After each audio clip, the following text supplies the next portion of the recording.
para orar a Deus, procurando resposta, né? E depois de muito orar e buscar a Deus, ele teve uma visão.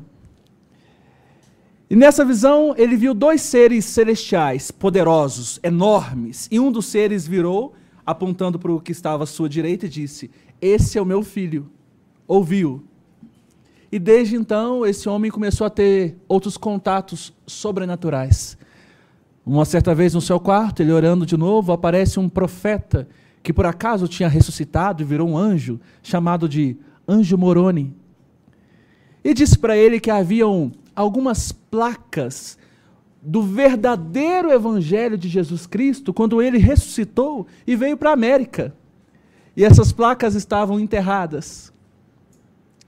Esta visão causou um alvoroço na cidade desse rapaz, foi perseguido, só que a nova doutrina que ele estava decidido a implantar não foi morta, porque esses dois seres que apareceram para ele, disseram que todas as religiões que existiam, todas as seitas cristãs que existiam, eram falsas, que o verdadeiro evangelho era o evangelho das tábulas do Anjo Moroni.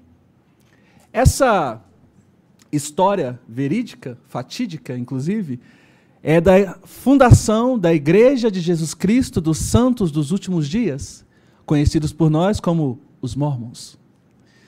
Reverendo Joseph Smith, de criação presbiteriana, teve essa experiência sobrenatural e criou uma das maiores seitas do mundo. O estado de Utah, nos Estados Unidos, né, é um estado praticamente tomado pelos mormons, com universidades, hospitais, escolas, praticamente mesmo. A maioria da população, se você fizer uma breve pesquisa, pertence a essa seita. E você já deve ter visto um conjunto, uma dupla de mormons passar pela rua, com certeza. Geralmente é um estrangeiro, porque ele, quando chega a certa idade, ele vai para missões estrangeiras, e outro nativo. Essa história, ela ilustra bem como que o ser humano está suscetível a ser ludibriado por novas revelações, novas visões. O que você faria se você tivesse a mesma experiência que Joseph Smith? Dois seres poderosíssimos aparecessem para você e dissessem: olha, a igreja que você está não é a verdadeira. O evangelho que você tem visto e ouvido a vida inteira não é o verdadeiro. Você precisa criar a igreja verdadeira agora. Você precisa seguir num novo movimento. Há um novo mover do Espírito agora. E você é o líder desse movimento. O que você faria? Reverendo Ludgero Bonilha Moraes, ex-pastor da primeira igreja presbiteriana de Belo Horizonte, dizia certa vez numa aula de seminário, para um aluno, né, perguntando, bem de forma perspicaz, se um anjo de Deus, um anjo Gabriel, da Bíblia, escriturístico, portanto, aparecesse para você e dissesse: olha, eu tenho algo para te falar que não foi registrado, mas eu quero falar com você. Ele perguntou para aquele aluno: você aceitaria? E o aluno, desapercebido, coitado, não sabia quem estava fazendo essa pergunta, né? Falou assim: claro, aceitaria. E ele disse: é isso que acontece na maioria das igrejas ao redor do mundo. Nós aceitamos revelações que não provêm da Escritura, porque são coisas que tocam no mundo espiritual, que nos fazem arrepiar, nos fazem sonhar, nos fazem ter coincidências às vezes. Irmãos, a igreja aos Gálatas não é uma igreja diferente dos nossos dias.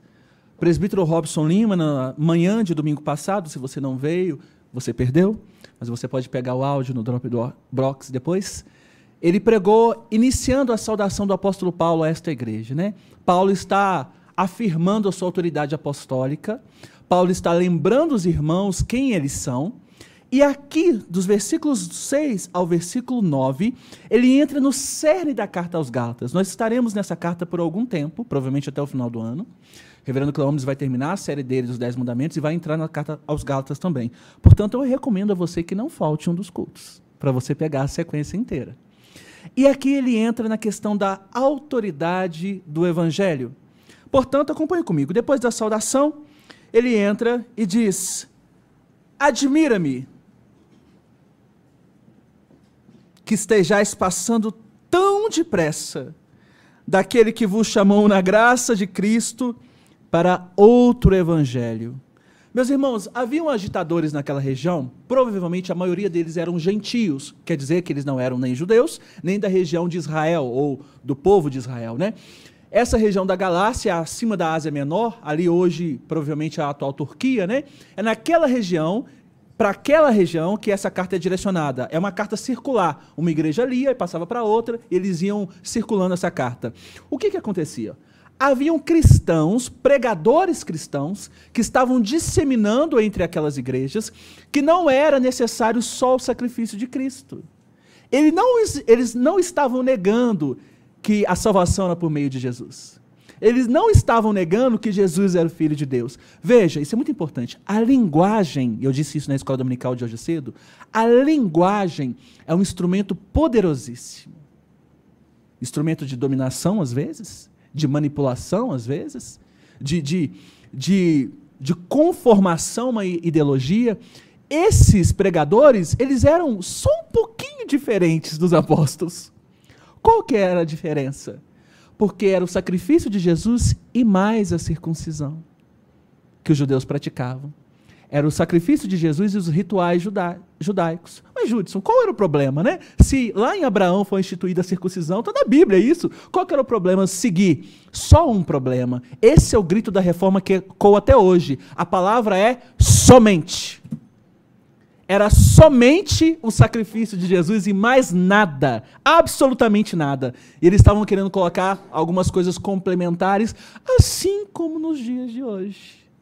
A Bíblia é um livro divino humano maravilhoso, porque ela não perde a sua validade. A gente olha para os relatos da Escritura e diz, parece que está escrevendo para hoje, o século 21. As pessoas de hoje querem acoplar ao Evangelho da Graça as suas boas obras, as suas boas intenções. A circuncisão se tornou agora essencial. Esses eram os agitadores daquele contexto, né? Você deve notar que essa questão da autoridade, a autoridade da Escritura é um problema desde o século I. A igreja sempre teve problemas com hereges ao longo da história, desde o século I. O relato da Escritura já mostra isso, né? A seita dos gnósticos, outras seitas que foram criadas. O povo, numa linguagem bem popular, causa problema com tudo.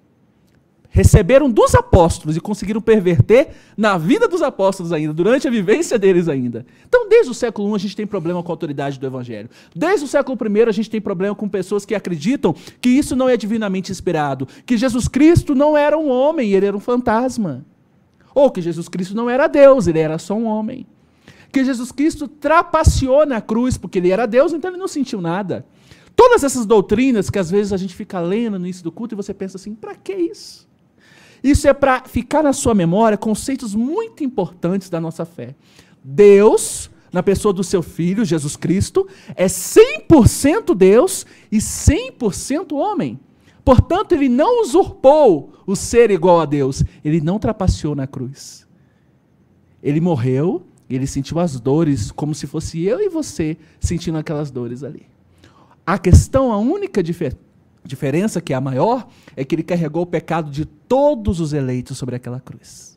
Todos. Todos. Você sabe qual que é a pergunta número 1 do breve catecismo de Westminster, muito provavelmente, né? Qual é o fim principal do homem? E qual é a resposta? Glorificar a Deus e gozá-lo para sempre. Qual é a segunda pergunta do breve catecismo de Westminster? Aí já aperta um pouquinho, né? Pois é, o que eu pensei. A segunda pergunta é, que regra Deus nos deu para nos orientar na maneira de o glorificar e nele nos deleitarmos? Qual que foi a regra? A resposta é, a palavra de Deus, que se acha no Antigo e no Novo Testamento. É a única regra para nos orientar de maneira a glorificá-lo e nele nos deleitarmos. A regra que ele nos deu não são filosofias humanas. A regra que ele nos deu não é a opinião do pastor fulano, do apóstolo ciclano, do movimento da igreja X. A regra que ele nos deu não é a tradição da igreja. A regra que ele nos deu é a palavra, e somente a palavra basta. Obviamente que isso não é um manual de medicina, isso não é um manual de biologia, isso não é um manual de química. Ele não se propõe a isso. Esse é o manual para a vida eterna. Esse é o propósito da Escritura. Te guiar para a eternidade. Ou te condenar pela eternidade. E no versículo 6, antes de Paulo exortar a igreja da Galácia, ele manifesta sua perplexidade com aqueles crentes. Admira-me, é a palavra do apóstolo Paulo. Olha que enigmática falta de resistência. Eles mal tinham acabado de entrar na batalha da fé e já estavam desertando. Quantos militares tem aqui? Ex-militares? Só uma, né? Mais alguém? É atual. Então, militar, atual. Mais algum? Militar. Deserção é um termo que vocês entendem, ok? Esse termo, no versículo 1, passando, no original, o termo é desertar, é largar, é apostatar, é sair do seu posto. Pensa uma igreja que recebeu das próprias mãos do apóstolo Paulo essa carta, recebeu ensinamentos do próprio apóstolo Paulo e agora estavam largando esse evangelho, apostatando. Em alguns estados de sítio ou em algumas situações de guerra, deserção é punido com o quê? Com a morte. Eles estavam abandonando essa jornada que tinha acabado de começar. Meus irmãos, e eles não estavam abandonando lentamente, eles estavam abandonando depressa. Admira-me que estejais passando tão depressa. De quem? Daquele que vos chamou. Não foi o reverendo Cleomenes que te chamou pelo carisma dele. Não foi a publicidade de uma igreja que você viu num outdoor, numa TV ou na internet que te chamou. Não foi os seus parentes que te chamaram. Foi Cristo que te chamou. E por isso que a graça é irresistível. Porque quando Ele te chama, você não consegue dizer, espera um pouquinho, eu vou aproveitar um pouco a vida e depois eu volto para o Senhor. Você que não nasceu num lar cristão, você sabe como foi isso. Você sabe como Deus te resgatou. Você sabe do que Ele te tirou. Você sabe como era a sua vida antes. Ninguém mais sabe aqui. Ninguém sabe o que passa dentro de você, mas você sabe o que Ele está fazendo dentro de você. Você sabe. John Piper diz que é claro que Deus está fazendo alguma coisa dentro dos crentes. E é claro que você não pode ver, mas Ele está fazendo. E quando a gente vê, é o resultado. Mas Deus está fazendo por muito tempo, por muitos anos, por muitas décadas. Ele está operando dentro de você. É Ele que te chamou. E essa é a exortação do apóstolo. Olha, vocês estão se afastando tão depressa daquele que vos chamou na graça de Cristo para outro evangelho. Efésios 2:1, um versículo que você precisa ter gravado na sua memória, no seu coração. Ele vos deu vida, estando vós mortos, no quê? Nos vossos delitos e pecados. Vocês estavam mortos, Ele vos deu vida. Um corpo no necrotério não pode pedir por nada. Nada. Essa era a nossa situação. Mortos espiritualmente. Ele te deu vida, infundiu vida dentro de você. Essa é a exortação do apóstolo Paulo. Olha, vocês estavam mortos. Ele chamou vocês, a pregação do evangelho fez efeito, e vocês agora estão desertando. Desertando do evangelho para outro evangelho. Para outro evangelho. Meus irmãos, abandonar o evangelho é abandonar Deus. Porque Cristo é o evangelho. Se você abandona o evangelho, que é a palavra de Deus, você abandona Deus. E isso não é uma mensagem suave, né? Porque nem todos os caminhos levam a Deus. Nem todas as crenças levam a Deus. E a gente fica falando essas coisas todas, e você pode pensar assim, mas será que alguém pensa que todos os caminhos levam a Deus? Pensa. Essa semana mesmo estava lendo um livro sobre ética ministerial e vi uma sigla de uma igreja, Igreja Universalista Unitariana. Falei, gente, que igreja é essa? Pesquisei no Google. É uma igreja dos Estados Unidos. É uma igreja que congrega todos os credos, judaico, budista e tal, usam toga, culto solene, órgão, piano, e eles pregam secularismo. Eles pregam o bem-estar um com o outro, eles pregam o bem-estar com a sociedade, eles não pregam Jesus. Vendo a reverenda dando a palavra, dizendo o que era a igreja deles, eles têm títulos, têm hierarquia. Eles disseram assim, olha, alguns perguntam, essa igreja é uma igreja cristã? Não, a gente não diria que nós somos uma igreja cristã. Essa igreja é uma sinagoga? Não, nós não diríamos isso. O que essa igreja é? Essa igreja é o que você quiser. que ela seja. E a teologia deles, espalhado por mais da metade dos Estados Unidos, é que no final todas as pessoas vão viver numa felicidade eterna. Isso existe. Isso é real. Assim como a visão espírita é real, assim como a visão hindu é real, meus irmãos, o paganismo, e João Calvino diz isso, né? O nosso coração é uma fábrica de ídolos. Nós criamos deuses de maneira muito fácil. E às vezes não é um ídolo, não é um totem, não é uma imagem, a gente não tem nenhum santo em nossa casa, a gente criou-se no lar cristão, protestante, né? Mas os ídolos dos nossos bens, dos nossos familiares, da nossa posição social, da nossa formação escolar, do nosso status, ídolos. Quebrando o primeiro e de tabela o segundo mandamento, que ouvimos aqui largamente, né? Gálatas 5:4 diz algo poderoso. Passa algumas páginas aí. Se abandonar o evangelho é afastar-se de Deus, veja o que o próprio apóstolo diz em Gálatas 5:4. Quando você abandona o evangelho, de Cristo vos desligastes. Vós que procurais justificar-vos na lei, da graça decaístes. Quando nós abandonamos o evangelho da graça, onde você não tem mérito nenhum, onde toda justiça e o mérito é de Jesus, você decai daquela graça. Você se desliga de Cristo. Isso é tão sério, meus irmãos, é tão sério. Por quê? A nossa mente nos prega muitas peças. O nosso corpo é traiçoeiro. Desventurado homem que sou, né? Quem me livrará do corpo desta morte? Às vezes você pensa, olha, a minha situação com Deus não está boa. Sei, o que você sabe? Você sabe que nível que está o seu relacionamento com Deus? Que nível que está a sua leitura da Escritura? Porque é igual comer, é igual almoçar e jantar. Se você ficar sem almoçar e jantar, você vai ficar fraco. Você vai desmaiar. A Escritura é a mesma coisa, e você sabe se você está fortalecido ou se você não está. Porque a sua consciência, esse é o sermão que eu preguei em 1 Coríntios 8, é o seu maior tribunal. Ele te acusa. E ele te inocenta.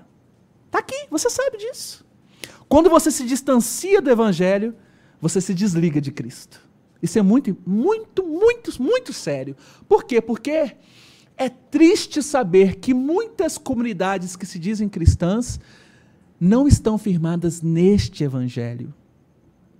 Muitas igrejas ao redor do mundo não estão firmadas neste Evangelho. E se você crê que essa é a palavra de Deus, e se eles não estão firmadas nessa palavra, eles não são de fato cristãos. É o que a Escritura nos revela por inferência. Mas ele continua, depois da admiração de quão depressa os gálatas estavam passando para outro evangelho, no versículo 7 ele diz o seguinte: o qual não é outro evangelho, senão que há alguns que vos perturbam e querem perverter o evangelho de Cristo. Olha, percebam bem, Paulo está falando no sentido de outro evangelho, e aqui ele afirma, na verdade, a gente fala outro, mas não existe outro evangelho. O único evangelho que existe é o evangelho de Cristo. Mas existem alguns perturbadores, alguns tumultuadores, alguns agitadores, alguns que estão dando problema no vosso meio, que estão pervertendo o evangelho de Cristo. Para eles era necessário você cumprir os ritos judaicos, mais Cristo, para você conseguir ser salvo, né? Isso era um problema em si, como eu disse no início. Estava na Escritura, Abraão praticou, a lei legitimou isso. A questão era o seguinte: quando você vai para outro evangelho, que não é o evangelho da graça, o evangelho dos méritos de Cristo, da obra de Cristo, você nega toda a verdade do evangelho. Porque a verdade do evangelho é: você não merece. Eu te chamei por graça. A verdade do evangelho é: ainda que você leve uma vida pura, reta, com boas obras, e quando a gente é criança, eu particularmente, eu via aquelas senhoras católicas tão piedosas, mas muito crentes. Muito piedosas, faziam ação social, bem aos pobres e tal. Eu falei, gente, como é que uma pessoa dessa não pode ser salva? Não faz sentido nenhum. E essa era a minha dúvida enquanto criança, não faz sentido. Elas são boas, é gente boa. Por que que não vai? Porque não é pelos seus méritos. O profeta Isaías disse: as nossas melhores obras são como trapo de imundícia diante do Senhor. São pelos méritos, as obras e a justiça dele. A natureza fundamental do Evangelho é graça, não é obra, não é mérito.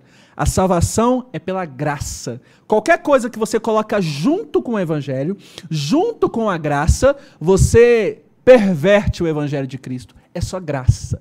E isso tem que incultar em você, tem que incutir em você, tem que te motivar a levar uma vida de santidade. Porque algumas pessoas, e essas têm uma mentalidade de pagãos, de não crentes. Ué, mas se é por graça, então eu não preciso fazer mais nada. Se é por graça, eu posso levar uma vida dissoluta, que no final eu vou ser salvo de qualquer forma. Esse é um pensamento de não crente. Porque as pessoas regeneradas, elas têm uma outra atitude de gratidão. É por graça, agora eu vou viver uma vida que agrade a Ele. Agora eu vou viver uma vida que seja santa, que vise a santidade. É por graça, mas eu tenho a minha responsabilidade. É por graça, mas eu tenho que honrar o nome dele. Quando você é salvo por Jesus Cristo, você sabe quando você foi, como aconteceu isso. Às vezes foi uma experiência única, às vezes foi ao longo da vida, às vezes você cresceu na igreja e nem sabe quando se converteu de fato, né? Você não precisa saber o momento exato. O fato é, você sabe o que você é hoje. Você não é o que você era antes. Você não pode ser o que você era antes. Judson, eu melhorei só um pouco, mas você não é o mesmo. Ele fez alguma coisa dentro de você. Ele está fazendo alguma coisa dentro de você. E como diz mais uma vez John Piper, é claro que você não pode ver, mas ele está fazendo alguma coisa dentro de você. E isso parece uma discussão boba de teologia naquela época. Nossa, circuncisão, rito, qual que é o problema, gente? Deixa quem quiser fazer circuncisão, inclusive nos Estados Unidos é muito comum hoje, né? Os hospitais, quando você tem um bebê lá, tem até um serviço automático que você pode circuncidar o seu filho, sem fim religioso nenhum, por questão de higiene, né? Então não tem problema nenhum, é uma questão, se eles acham que precisa, que faça, não tem problema, tem problema. Parece uma questão doutrinária, é isso que a gente fala às vezes, né? Nossa, umas doutrinas que não faz nenhum sentido, né? Para que a gente discutir pouca coisa? Mas para Paulo era da suma importância, porque autorizar isso era dizer que o sacrifício de Cristo não foi suficiente. Você precisava de alguma coisa, você precisava de mais alguma coisa, entende? E no final do versículo 7, acompanha comigo. Perverter o evangelho de quem? O evangelho de quem? Cristo é a fonte, é a origem do evangelho. Cristo é o evangelho. E o que é evangelho? Evangélio, boas novas, boas notícias.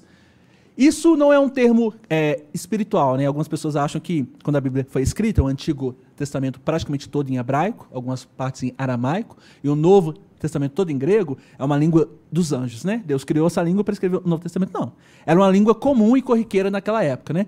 Evangélio era uma expressão, evangelho, usada para boas notícias de maneira geral. Quando alguém vencia uma batalha, vencia uma guerra, eles vinham com evangelho, com boas notícias, com boas novas. Quando nascia um membro da realeza, divulgava-se boas novas, boas notícias. O apóstolo se apropria dessa palavra, coloca e registra, então vira a palavra de Deus, inspirada pelo Espírito de Deus, para dizer, olha, a boa nova é, Jesus veio salvar o seu povo. Mateus 1, 21. O anjo chegando para Maria fala assim, olha, o nome dele vai ser Jesus. E ele explica o significado do nome em seguida, porque ele salvará todas as pessoas dos pecados deles. É isso que está escrito lá? Ele salvará o seu povo dos pecados deles. Que nós sejamos o povo dele, meus irmãos. Nós precisamos ser o povo dele. Porque aqueles que não são o povo dele serão consumidos quando ele voltar como juiz.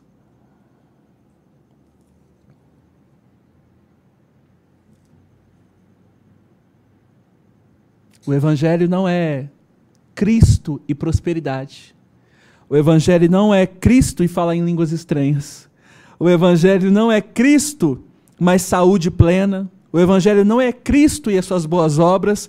O evangelho é somente pela maravilhosa graça de Deus. É só pela graça. Ele é único, isolado, exclusivo. E existe exclusividade.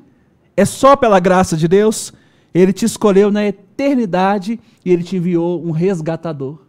Bolou um plano, nós chamamos de plano da redenção, né? Enviou um resgatador para morrer por você e por mim. Alguns capítulos à frente, abra sua Bíblia em Efésios. E aí, para você que está com sono, você vai acordar agora. Você vai ficar de pé comigo e você vai fazer essa leitura. Efésios 2, de pé, do 1 ao 10. Essa leitura vai ser alternada. Até o Serginho vai acordar. Esse carinha fechando aí. Efésios 2, do 1 ao 10. Alternado, olha, eu já li esse versículo 1. Ele vos deu vida, estando vós mortos, os vossos delitos e pecados.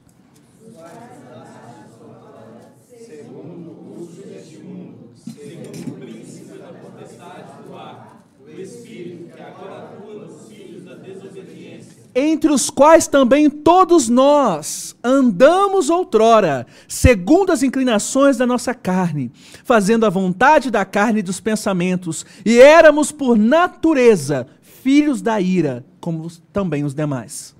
Mas Deus, sendo rico em misericórdia, por causa do grande amor com que nos amou, e estando nós mortos em nossos delitos, nos deu vida juntamente com Cristo, e pela graça sois salvos. E juntamente com ele nos ressuscitou e nos fez assentar nos lugares celestiais em Cristo Jesus, para mostrar nos séculos vindouros a suprema riqueza da sua graça, em bondade para conosco em Cristo Jesus. Porque pela graça sois salvos, mediante a fé, e isso não vem de vós, é dom de Deus. Não de obras, para que ninguém se glorie.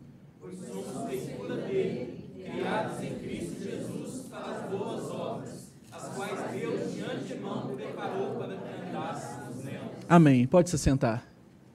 Essa parte você tem que grifar, você tem que marcar, você tem que lembrar disso. Isso aí é fundamental, fundamental. Pela graça sois salvos, e isso não vem de vós, não de obras, para que ninguém se glorie.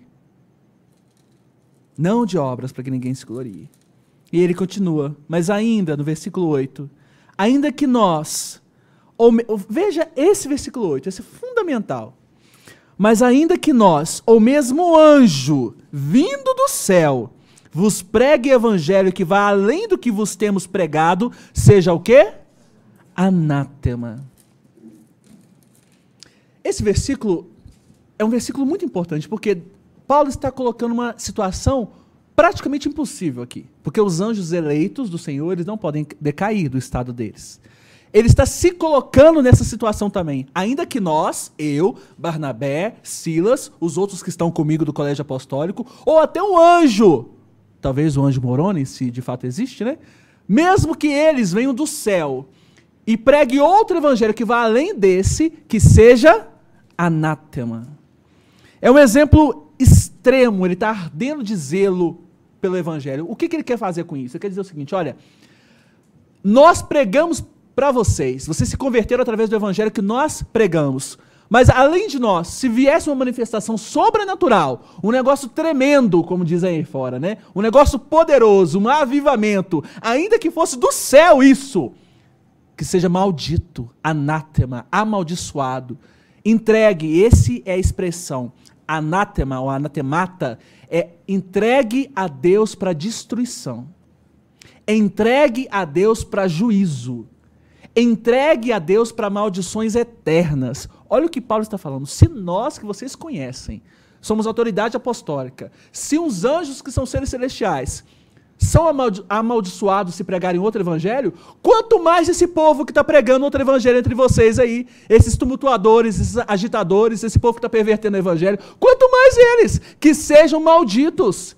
que sejam, literalmente, hoje se a gente fosse parafrasear, jogados no inferno, maldições eternas, sem fim.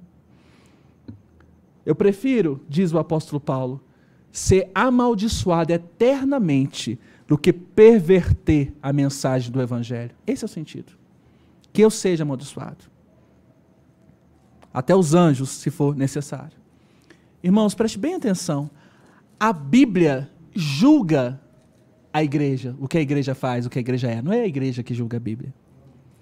A Bíblia, ela fundamenta como que você deve levar a sua vida. Não é a sua cosmovisão de mundo que fundamenta a Bíblia.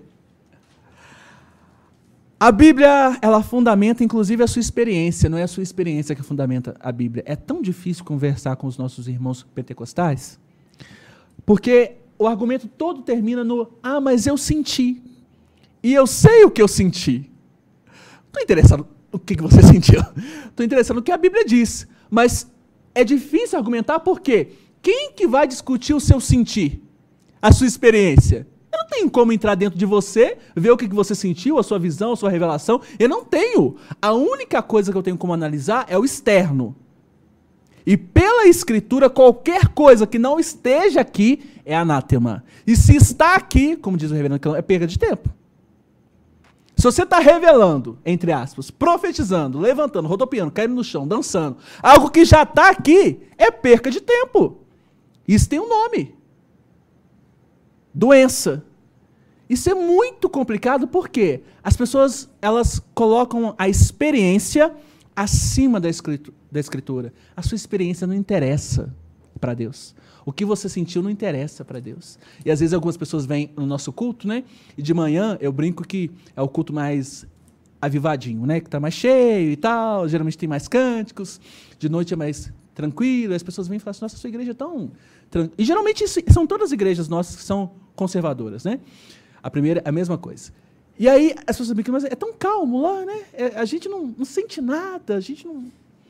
Minha mãe, quando passou a virada de ano na primeira igreja, de 2014 para 2015, ela passou a virada de ano, o reverendo Lugero pregou aquele sermão maravilhoso dele, e ela falou assim, mas não teve nenhuma oração forte?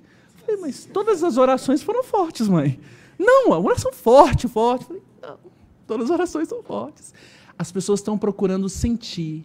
Elas querem sentir um arrepio, um negocinho aqui na espinha, alguma coisa que faça, sabe, elas saírem cheias. Porque se elas não sentirem nada, o culto não foi bom hoje, né?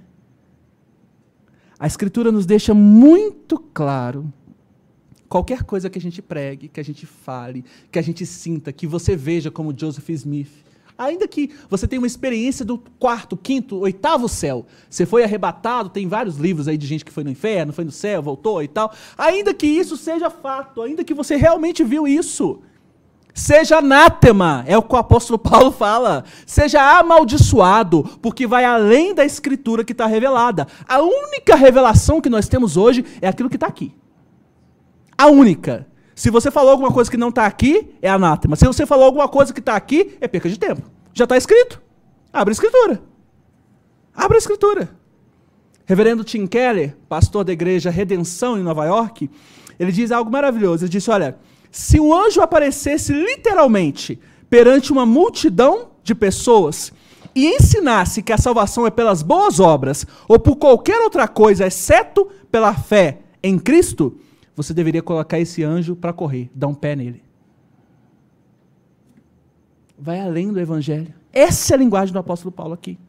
No momento que você tentar revisar a Escritura, tentar adequar a Escritura à sua visão, às suas pressuposições, você perverte o Evangelho. Assim, 9, como já dissemos, e agora repito, se alguém vos prega evangelho que vai além daquele que recebestes, no versículo 8 ele fala, além do que vos temos pregado, e aqui, além do que recebestes, seja anátema. Ele repete a maldição aqui. Meus irmãos, preste bem atenção, esse anátema não é um xingamento qualquer. Não é um negócio que você xinga quando você está com raiva, não. É algo profundamente espiritual. Que essa pessoa seja entregue para Satanás, que essa pessoa seja destruída pelo poder de Deus. Essa é a linguagem de anátema, é algo muito sério. Os falsos pregadores que nós temos hoje, antes eu tinha até um pouco de medo, alguns anos atrás, né? A gente pensa assim, nossa, vai que o cara é crente mesmo, né? A gente fica falando assim, eu ficava até com medo. Ou aquelas manifestações sobrenaturais e a gente ficava com aquela crítica, né? Falei assim, nossa, mas não... vai que é, né? Tem uma irmã que uma vez me falou assim, Judson, vocês são tão críticos, a sua teologia, a teologia de vocês é tão crítica com esses movimentos espirituais, e se Deus estiver fazendo isso? Naquela época me deu um medinho, falei, gente, e se Deus estiver fazendo mesmo? E aí depois com a Escritura eu percebi que o Espírito de Deus não é um espírito de confusão. O Espírito de Deus não é um espírito de contenda, de um espírito de divisão, um espírito de problema na igreja. O Espírito de Deus é um espírito de consolo, de ordem, que te ilumina, que te traz convicção de pecado. Esse é o Espírito de Deus. Meus irmãos, o Apocalipse, eu acho isso até uma autocrítica, aproveitar que ele não está aqui, Reverendo Cleomes é especialista em Apocalipse. Cobrem dele para dar um curso aqui na igreja. A linguagem do Apocalipse é que o falso profeta tinha poderes para praticar sinais miraculosos. Poderes para curar coisas extraordinárias. E você pensa assim, então qualquer cura que eu vejo em qualquer lugar é de Deus? Não. Pode ser que não seja. E pode ser que seja. Deus usa esses meios para estabelecer a sua vontade, mas Deus usa esses meios também para condenar o povo. Pode ter certeza disso. É o que a Escritura nos diz, meus irmãos. É o que a Escritura nos diz. E aí, finalmente, Martinho Lutero, nesse versículo, ele vai dizer algo fantástico. Que morra. Martinho Lutero não era uma pessoa muito calma, sabe? Se você ler alguns livros, comentários dele, ele era bem tempestuoso. Inclusive, quando ele escreveu um livro contra Erasmo de Roterdã e a doutrina arminiana dele, ele chamou Erasmo de porco. Era aquele nível, né? Mas pelo menos as discussões naquela época eram num nível mais elevado, no sentido literário. Ninguém postava nada no Facebook. Ninguém mandava corrente no WhatsApp. Escreviam livros. Discursava-se escrevendo livros, né? Oxalá voltássemos a esse tempo, né? A subir o nível das nossas discussões e não essas indiretas tão fugazes que a gente vê hoje. Ele escreveu algo maravilhoso, comentando esse versículo. Que morra, ou seja, maldita, toda doutrina, provenha ela do céu ou da terra, ou de qualquer outro lugar, que ensine a depositar a confiança em outras obras, outra justiça ou outros méritos que não sejam os de Cristo. Morram. E eu faria um adendo, né? Que não morra só a doutrina, mas morram aqueles que pregam as doutrinas também. Porque conduzem pessoas para o inferno. São cegos, guias de cegos, mexendo com algo tão sublime que é a alma das pessoas. A doutrina da vocação fala que você pode glorificar a Deus com todas as vocações que Deus te chamou. Se você é um militar, você glorifica a Deus assim. E como tem glorificado a Deus, né? Zwinglio era militar e morreu em batalha. E era um grande pastor reformador de Zurique. Outros grandes nomes que a gente pode olhar na história eram pessoas do direito. Martin Lloyd-Jones era médico. Tantas pessoas, né, que fizeram proezas com a sua profissão, mas não puxando sardinha para a minha área. Eu acho que nos Estados Unidos o ministro é considerado profissão também, né? A profissão, se é que a gente pode chamar isso no Brasil, de ministro da palavra, é a mais sublime, porque você lida com a alma das pessoas. E você pode estar sendo usado como instrumento para encaminhá-las e apacentá-las para o inferno. Diz um pastor, que hoje não é pastor mais, que há rebanho que não tem ovelha, tem só bode. E às vezes é isso. Você vai num rebanho, você vai numa comunidade onde não tem ovelhas mais, não tem pastor. Spurgeon, no final do século XIX, falando, vai chegar um tempo que nós vamos ter palhaços, acho que essa era a linguagem, né? Pastoreando bodes. E esse tempo chegou. Você liga a sua TV e você vê cada coisa. Você abre um videozinho que o seu irmão muito crente te manda, aí você vê aquelas encenações de bispos, apóstolos, pastoras, quase vice-deuses já, e você vê tudo aquilo. Chegou esse tempo. Meus irmãos, isso não é motivo de deboche. Isso não pode ser motivo de deboche para nós. Isso não pode ser motivo de acharmos que somos superiores a eles. Recentemente, um pastor de nossa denominação foi despojado do ministério, e algo que alguém falou comigo me soou muito importante. Ele falou assim, Judson, o que separa o fulano de tal de você é porque você tem a graça de Deus. Sem a graça de Deus, todos vamos à bancarrota, à falência, caídos. A graça de Deus limita, inclusive, a nossa maldade. Ou você acha que Hitler era tão mal como ele poderia ser? Pensa em mais Hitlers. Pensa em mais Mussolinis. Pensa em mais ditadores ao redor do mundo. Pensa. A graça comum de Deus limita a maldade do povo humano. da espécie humana, a gente pode ser muito, muito pior do que a gente é. Pode ter certeza disso. Você pode ser muito pior do que você é. Se alguém mexesse com o seu filho pequeno, recém-nascido, quem sabe o que você seria capaz de fazer para protegê-lo, para guardá-lo? Quem sabe? E eu quero concluir com algumas aplicações para a sua vida. Paulo, então, nesses versículos, ele identifica qual é o problema da igreja da Galácia. Haviam pessoas pervertendo o verdadeiro evangelho, acoplando coisas com a salvação de Jesus. Meus irmãos, primeira coisa, há momentos na história, e até mesmo no momento que a gente vive, a contemporaneidade, né, quando o evangelho ele se torna domesticável, ele se torna adaptável, né, de acordo com as visões políticas, de acordo com a cultura, de acordo com as visões de um pregador, de uma denominação, de um movimento. A gente adapta o evangelho para os nossos próprios benefícios, nossas próprias intenções e interesses escusos, né? Em qualquer dessas situações, a palavra de Paulo é muito clara e muito exata. O evangelho é de Cristo, não é do capitalismo, não é da direita, da esquerda, não é do primeiro, do terceiro mundo, não é da igreja presbiteriana, não é da tradição reformada. O evangelho é de Cristo. E essa igreja invisível, que nós cremos que existe, onde o hall de membros só Deus o Pai a tem, essa igreja invisível está espalhada pela face da terra.